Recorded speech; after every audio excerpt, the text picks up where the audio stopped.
दादीसा के घर छोड़कर जाते ही उनके साथ एक बहुत बड़ा हादसा हो जाता है।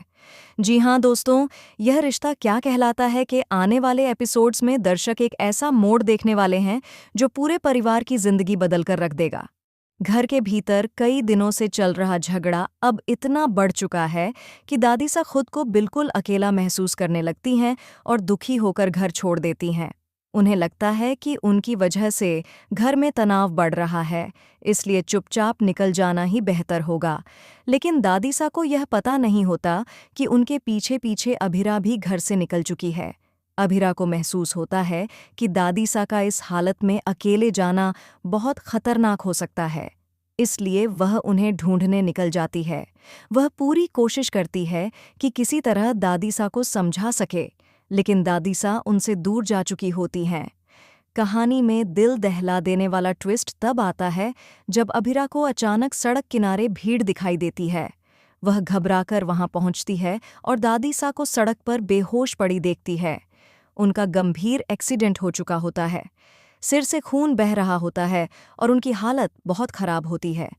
अभिरा एक पल भी देर नहीं करती और तुरंत उन्हें अस्पताल लेकर जाती है। वह पूरे रास्ते दादीसा का हाथ पकड़कर उन्हें हिम्मत देती रहती है। जैसे ही अभिरा यह खबर अरमान को देती है, अरमान का दिल दहल जाता है। वह तुरंत अस्पताल की ओर दौड़ पड़ता है। उसके चेहरे पर लाचारी और गुस्सा दोनों दिखाई देते हैं। गुस्सा खुद से कि वह दादीसा को रोक नहीं पाया, और लाचारी इस बात की कि शायद देर हो चुकी है। अरमान के बाद पूरा परिवार भी अस्पताल पहुंच जाता है। वहां का माहौल तनाव और डर से भरा होता है। सभी की आंखों में एक ही सवाल, क्या दादीसा ठीक हो जाएंगी?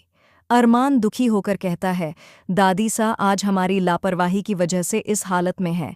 अगर उन्हें कुछ हो गया तो हम खुद को कभी माफ नहीं कर पाएंगे।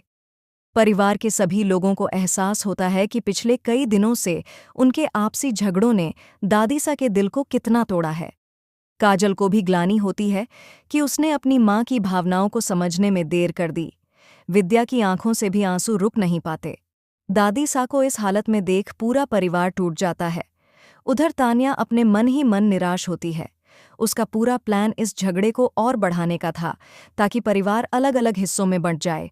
लेकिन दादीसा की यह हालत देखकर परिवार एकजुट होने लगता है। तान्या सोचने लगती है कि उसका पूरा खेल बिगड़ चुका है।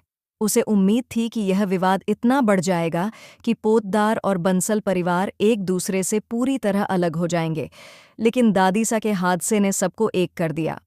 कुछ घंटों बाद आखिरकार दादीसा को होश आने लगता है। डॉक्टर बताते हैं कि खतरा टल गया है, लेकिन उन्हें पूरी तरह ठीक होने में समय लगेगा। जैसे ही दादीसा की आंखें खुलती हैं, सामने पूरा परिवार खड़ा दिखाई देता है, इस बार बिना किसी मनमुटाव के। अभिरा मजबूती से सभी को याद दिलाती है कि दादीसा की सेहत के लिए अब घर में कोई झगड़ा नहीं होगा। सभी लोग सहमति में सिर हिलाते हैं। दादीसा भावुक हो जाती हैं जब सभी कहते हैं कि अब वे कभी लड़ाई नहीं करेंगे और हमेशा साथ रहेंगे। उन्हें वापस पोदार हाउस ले जाने का फैसला होता है और इस बार दादीसा भी खुशी खुशी मान जाती हैं। लेकिन बड़ा सवाल यह है, क्या तान्या इतनी आसानी से हार मान जाएगी या फिर वह एक और नई चाल चलेगी? क्या अभिरा और अरमान मिलकर पूरे परिवार को हमेशा के लिए एकजुट रख पाएंगे? आने वाली कहानी बेहद दिलचस्प और भावनाओं से भरी होने वाली है।